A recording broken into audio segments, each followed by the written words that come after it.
Good morning and welcome to Wednesday.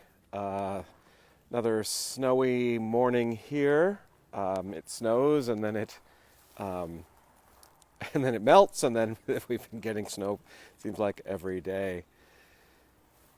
And I love watching it fall off the roof of the church, making huge piles that'll take a while to melt. I wanted to come outside and talk to you from the labyrinth today, a place of centering. I also love how the outline of the labyrinth, often in light snow, remains visible. So we here in Denver are in Boulder and Colorado are still dealing with the grief over the loss of life at King Soopers in Boulder. And, such events like this often will make us feel helpless. And so I found some words from Anne Lamott, a spiritual writer that many of us really appreciate her wisdom.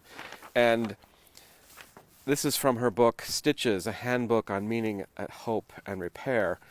And she said, as far as I can recall, none of the adults in my life ever once remembered to say, some people have thick skin, and you don't. Your heart is really open, and that's going to cause pain. But that is an appropriate response to this world. The cost is high, but the blessing of being compassionate is beyond wildest dreams. I just found that so beautiful, the cost of caring.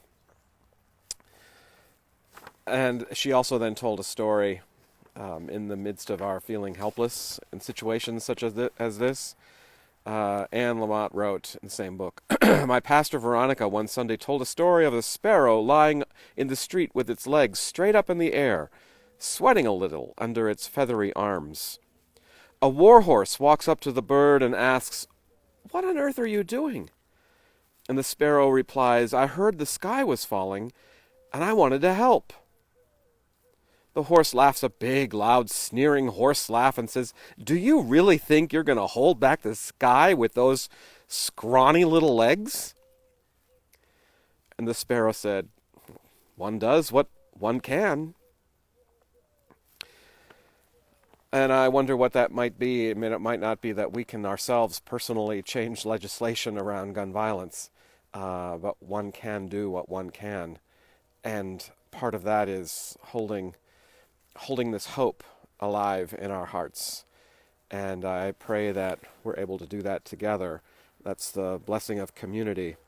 Psalm 26, I believe it is for today, is very much a repetition of from similar psalms that we've already heard. And it's the prayer to God from somebody who feels as though they have been falsely accused, and praying to God to remain faithful to their covenant. If you would like, I encourage you to read that on your own, and have a grateful day. Bye.